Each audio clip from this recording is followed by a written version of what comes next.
Hey guys, Brendan Tees here from hooper.com.au. Today we've got episode 4 of Hooper in the Hub, and I'm joined by two-time NBL champion, lockdown defender, and maybe the nicest guy in the world, Sunday Dech. Sunday, thanks for joining us. Thanks for having Teesy and Hooper. It's great to be on board. Obviously, Brendan started this a while ago, and we've all been very supportive, and finally good to be on the platform. It took a while to get the call up, but I'm here. He's been nagging me nonstop, so here you go. You're welcome. Before we get started, I want to remind you that I have a free workshop for you on how to score more points instantly. So if you go and watch the workshop and you apply the knowledge that you gain from that workshop and add it to your game, add it to trainings, you'll instantly score more points without having to put in any extra work, just by having the knowledge. And you can find that at www.hooper.com.au/workshop. It's all there for you, so go check it out. Sunday, so these interviews that I'm doing in the hub, we're going to follow your journey a little bit, how you got from A to B to C to D. But like we've done with a few of my other guests, I just want this to be more informative and more how to, what kind of obstacles you overcame and stuff like that. So if you want to see that, see what Sunday has to say, please stay tuned to the end, and there'll be some time to ask questions at the end. So might kick it off with your junior career. Tell us a little bit about where you're from, how your juniors went, what age you started basketball, stuff like that. Yeah, definitely. So I'm from WA, Perth, juniors with the East Perth Eagles. The West is best, as always. Started playing when I was 16 and a half. So growing up, I played football, skateboarded, played outdoor sports, and then one day just got too hot to be indoors, and I was nagging my brother to tag along with him, and he took me down to the courts, and I just fell in love with it right away. So East Perth's my junior club, and that's where I've met, some of my lifelong friends. One of my teammates in Keanu there as well, and Coach Adam Ford, who's coach of the Sydney Kings. We're all from the same club, so we like to think that East Perth's basketball royalty. Yeah, basketball royalty. Got a few guys in the league and a few guys abroad as well. Yeah, right. So from there, you started late compared to a lot of kids. So I guess that's a good lesson in itself, that you don't have to be starting basketball at a young age to be able to make it professionally. You can start late. I've seen guys. Majuk Dang was a late starter as well, and he's gone on to do big and great things as well. So credit to you. But at the end of your junior career, you went on to play SBL. Am I correct? Tell us what that kind of jump was like, going from juniors into that kind of league. Yeah, sure. So I played 2 years of juniors, under 18 Division 2, and then under 20s. And then from there, I just had a really rapid progression, having great mentors in 40, Steve Williams, and just a lot of the coaches at the club really helped my progression really quickly. And then after playing 2 years, I played nationals under 20s, and then from there I joined the state SBL team. So East Perth had a men's team at the time, and Adam Ford was our coach, and that was a big jump. I think going from juniors to men's, obviously the physicality, the speed, the IQ, and just the pace of the game as a whole. So it was a big adjustment, and you go from being big fish in a little pond to small fish in a big pond. It's where guys made their money and had to look after their families from this as well, and you're playing against grown men. So that was a huge adjustment first and foremost, but obviously once again, great mentors and guys to kind of help me navigate through that. Yeah, for sure. I think that's very important to have some good people in your corner with their head switched on, to be able to guide you in the right direction and tell you the things that sometimes you don't always want to hear, right? Yeah. It's very important to have that kind of feedback, whether it's good feedback or constructive feedback along the way, because if you've got someone in your corner just telling you, yeah, you're the best, man, or screw this guy, screw that guy, you should be playing, whatever, then that's not always the best thing. Sometimes you need someone there to really give you a kick in the butt to get a move on. Yeah, it's funny you touch on that. Obviously, growing up in juniors, you see a lot of kids change clubs because of that, because they're not playing, they're not, bearing the fruits of their labor per se, and so they switch clubs and they don't really go through the grind and go through that process. And sometimes you got to go a step back to go too forward. And for me personally, I had my older brother Solomon and Coach Adam Ford, who were my two guys who leveled me and kind of kept me grounded. You know, they're both my, you know, biggest cheerleaders and harshest critics. So kept me grounded. And, you know, when you have a good game, my brother would come and be like, well, you didn't do this, you know, you didn't guard him as well as you could have, and you weren't really locked in here, and that kind of keeps you on a level, because then you're always aspiring to be better, rather than just being happy with where you're at and what you've done. Yep. So from there, you played SBL, and then you got recruited to the Wildcats, am I right? As a development player? Yeah. Tell me what that kind of process was like. How did you find that spot? How did you become a development player at the Wildcats, and what was that whole experience like? We know that Perth has a great culture over there. If you want to touch on how you became a development player and what the culture's like there, that'd be great. Sure. So first year of SBL, Adam Ford's our coach, and you know we're doing quite well. We have a really deep team. I was back of the bench guy, and through injury, unfortunately, you know, kind of waited my turn and got my opportunity, because we had a couple guys go down, and 40 just threw me into the fire. Started me about 10 games into the season, and I was playing quite well. And at that time, the Wildcats got a new head coach in Trevor Gleeson, and he was coming down to watch Tommy Jervis play, because they needed the backup centers. Matt Knight went down injured. So when he came to watch Tommy play, saw me there, you know, just hustling, this little kid, skinny, just running around. Skinny? Yeah, shooting Wouldn't believe it. Shooting open threes, and you know, he liked my game and just the effort I brought, and invited me down to development player trials, and there's a process that they go through there, and I was fortunate enough to kind of keep making that next step, and eventually 3-4 weeks go by, and he's like, look, we've got a development player spot for you this year. Would you be interested? And I was like, hell yeah, like you grew up like idolizing these guys, right? And now they're your teammates. So I was able to be a development player that year. Steep learning curve. You know, you go from playing juniors, state league, to now you're with Damian Martin, Greg Hire, and Sean Redditch every day. The truest of professionals in the game of basketball. And yeah, like I learned a lot. They really took me under their wing, especially Damon and Greg, and just taught me the ins and outs of being a pro. And that organization, they do such a really good job of just pairing you up with a mentor, and you just see what they do on a daily basis and kind of just follow their routine, you know, and the proof's in the pudding, right? So they've done it for so many years and been so successful through it. And the big thing that it always came down to was, you got daily goals, and are you ticking off your daily habits? You know, where you go in and did you accomplish what you set to achieve today? That could be something as small as like, all right, I'm boxing out every single time today, or I'm making sure I'm not getting blown by. And they're the little goals and little milestones that they help me set for myself on a daily basis. And then the extra shooting and the extra work. They always preach about work, and you know, you can never cheat the work because it shows up in game situations. And as a development player, it's hard to see that at the start, but then now, you know, in my position, looking back, I'm so thankful for those guys and the leadership and mentorship that they gave me. Yeah, and we'll come back to that in a second. From being a development player in Perth, you went to college, right? Yeah.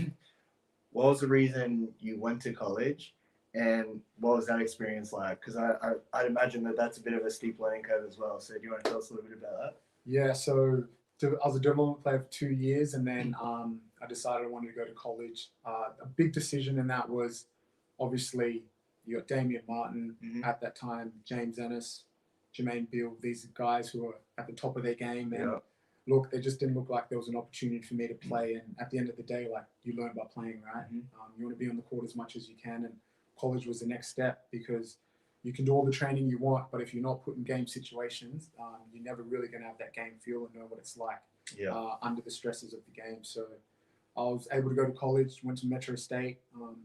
You know, storied history there, plenty of Australians going there and being successful. And the guys that I was speaking to regularly that recruited me were Mitch McCarron and Nick Kay, who are, you know, Aussie boomers and great players, but also great people. So I went to college and I was there for 3 years and played a lot. First year I had to redshirt though, because obviously I'd come from a pro environment, and you have to go through that eligibility center. And so I had to sit my first year, but honestly, that was probably the best thing that could have happened for me.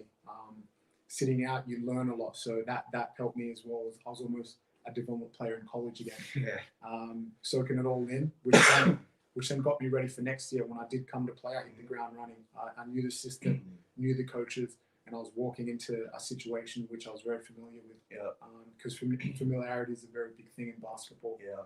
You want to be put in situations. That's why we train, right? You want to get familiar in certain scenarios that translate to the game. Yeah, right. And in my opinion, you're probably one of the most, or the biggest student of the game, one of the most, biggest students of the game that I've played with, and you pride yourself on watching film and learning from mistakes and stuff like that. So I'd imagine that when you were redshirting, you were doing a lot of that stuff. I don't know if that's where you picked it up from. Did you pick it up from college, or where along the line did you really knuckle down and say, like, I need to watch film, I need to get better, this is how I'm going to do it? Yeah, no, great question, TZ, and I appreciate that. Definitely starting late. Obviously, I was at a disadvantage, so the best way for me to learn that I was taught was to watch film. And the film never lies. It tells you your errors and it tells you the things you're doing well. So I learned that in Perth because they're very diligent in how they review games, review practices, and kind of put steps in for you to get better. Some days, you feel like you haven't done much, and then you'll go back and review, the weekly goals that you set for yourself, and you're like, well, I'm actually on track here. Yeah, So right. it's a good way to keep you level-headed and grounded and not think too far ahead and too far back. But in college, it was really heightened as well because their video and review process is to the T. It's very diligent, and I was thankful I went to Metro. They had a really good connection, a winning program. So that really helped me because if you see stuff in film, you've already seen it. So then when you see it on the court, it's like, all right, I know this action, and you've kind of got a head start. So that's something I've carried on to my professional career, and something that I'll continue to carry on because it's like I've got an advantage, like I know the plays they're running, I know what type of player he is, and when I get on the court, it's not like I'm seeing him for the first time. I've already seen him on film, and I've already visualized what I'm going to do out there on the court. Yeah, right. Now, you finish your college career, you come back to Australia, and you end up becoming a training player at the Perth Wildcats. Yeah. And it's funny because you've got a pretty similar story to me in that regard. Yeah. I'm a true believer that, you said it before, I'm a true believer that, you create your own luck and you work hard and then you're ready for your opportunity, right? I just want you to tell us a little bit about how you got your first break to play professional basketball and play minutes in the NBL. Yeah. Because it is very similar to my story, and I've got a soft spot for this kind of stuff. So do you want to tell us a little bit about being a training player and then how you actually got that break to play minutes? Yeah. Man, being a training player is a grind. It's tough. I came back from college, and in my heart of hearts, I knew I could play at this level, but there just weren't any spots available, and sometimes you just have to bite the bullet and wait your turn. But that's not just waiting your turn, sitting on your ass at home. It's I was very fortunate that the Wildcats took me in as a training player and just stayed ready. And the processes that I did before college, during college, it was still the same. You show up every day, you try to get a bit better every single day, and just wait for your opportunity. You never know when that comes. So that year in Perth, I was training, doing really well, knocking off all my goals. And before you go, I think we played you in preseason that year, and you came in and you torched us. Like you absolutely destroyed us that preseason when we played against you guys. But it just goes to show you that you can dominate in games, but you're still sitting behind Damian Martin and Bryce Cotton and all these great players, and you just got to bide your time. But I'll let you continue. So I just want to jump in there and give you a little bit of, give you a little shout out there. But go on. So we're at the point where you're about to get your opportunity. Yeah. So it was the day before a game, and we're in practice. Trevor calls me into the room and says, "Hey, Sunday's suiting up tomorrow. Damo's out hurt with this and that." And he kind of, Trevor's always very blunt and tells you what he expects from you. And he's like, "Look, when you go out there, I want you to run the show, play great defense like you always do, and if you're open, like do what you do, whether that's shooting or driving." And kept it pretty simple for me. And I think that night, like I've done before, studied the scout, because when you go out there, you don't want to mess up, right? Yeah. Because your window of opportunity is pretty small. Played pretty well that game, and then obviously as a training player, you never know when your next opportunity comes in. He was out for the next 3-4 games, and I was still on the list and still playing. I'd get in bits here and there, and as it is, if you play well, your break gets a bit bigger. If you don't play well, then you're reined in. That's just the ebbs and flows of the game. And in that year, ended up playing 17 to 20 games. And then at the start of the year, I didn't know, you don't know what position you're going to be in, but just stayed ready, made sure that I was sharp, and when I got on the court, that I did what I did best. Yeah, no, that's a true testament to your hard work, I think. From that year, you obviously, played well, proved your worth in the league, and then you ended up being rewarded with a contract in Illawarra. Yeah. And, as time progressed over there, you became better and better and better and better. What do you think is the reason for that? Do you think it's just playing minutes and getting confidence or anything like that? Yeah, so like when I got to Illawarra, it was much of a similar story, right? So I sign, I get there, and I've got LaMelo Ball in front of me, Aaron Brooks, Emmett Nah, who's already up, St. Mary's leading assist getter, and guys of that sort. So I'm sitting behind them again, and obviously situations are different when you first get recruited and stuff, and I'm find myself not playing a couple games.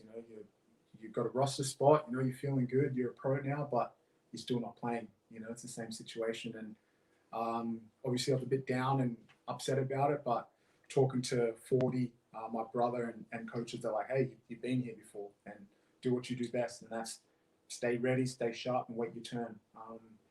And unfortunately, 7 games in, Aaron Brooks, who's a real great friend of mine and mentor, was like, hey man, stay ready. He got hurt, tore his Achilles, and when something like that happens, it gives opportunity for someone else, and I was able to get that opportunity and just grasp it and never look back. And that came forth through the body of work that I'd done when I wasn't playing. I was still in the gym late night with LaMelo and his trainer at that time, by myself with Emmett, just as much as I could, because I knew I had to stay sharp. You can't get down on yourself. You have to know that you can play and truly believe in yourself. And when the opportunity came, took it with both hands, was able to have a great game the next 2 games, and then earned a starting spot for the rest of the season, and just got better and better as my confidence grew. Throughout the year, the game slowed down because you're playing more minutes. You're seeing stuff in real time during the game rather than just on the sideline or on film. And then obviously had a great year. Ended up scoring a lot, playing a lot, and we didn't have a lot of wins, but for me personally, it was great to experience that, because now I've experienced the highs of being with the Wildcats and winning at that level, and then obviously I won't say the lows, but near the bottom, winning only 5 games, but just learning through that experience and knowing what that feels like and not wanting to feel like that again. So you've gone from there, and I think you've developed yourself into one of the premier guards of the league, in my opinion, and also one of the premier defenders.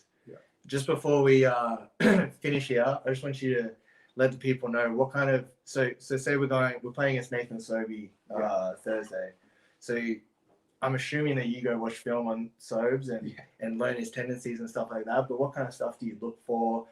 What kind of stuff do you go into a game and think, all right, well, this is how I'm going to guard him. This is what he doesn't want me to do. This is what he doesn't like. Stuff like that. Yeah, look, first and foremost is film. Like, you've got to know your opponent, and I think this hub's been great because there's so many games. We watch guys on the TV every single night. And just watching basketball in general, you get a feel for people's tendencies, and then you hone in on the people you're playing that night. So we've got Sobes. Hope he's not watching. But I'll interview him tomorrow. I reckon I'll ask him, what's that offense called? What's that offense? I'll see if he spills anything. See if he gives you anything.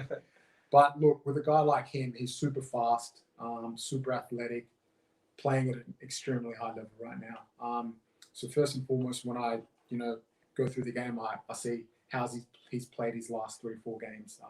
Is he hot? Is he kind of in a lull? And then it's kind of that mind game that comes into it. So with Soaps, he's firing, and the best defense is not to let him catch. So that's first and foremost. You just want to make sure you take the ball out of his hands, make sure he's not catching, make it hard for him, physically hard, because guys don't really want to battle out there.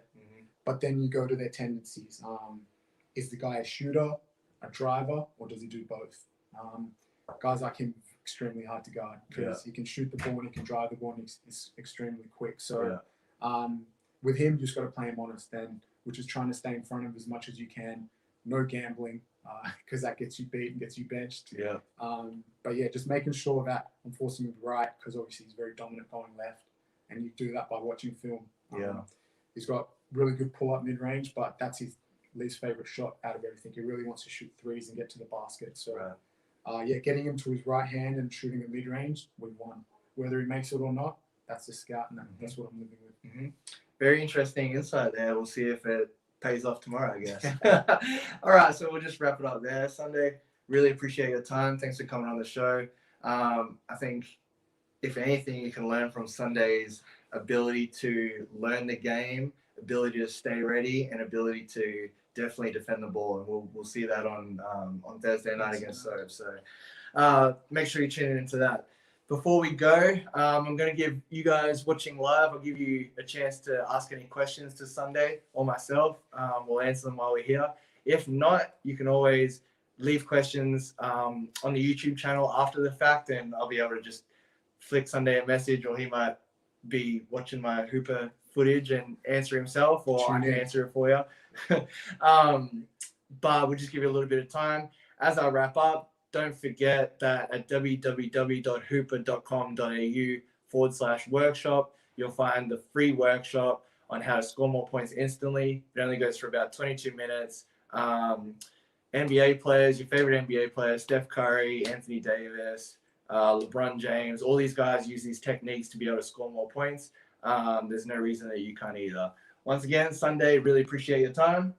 And there'll be a new interview for you tomorrow. I don't know who it'll be yet. It'll be someone very interesting. So make sure you look at the Hooper Basketball Instagram page. It'll have all the information there on who we'll interview next. No worries. Appreciate it, guys.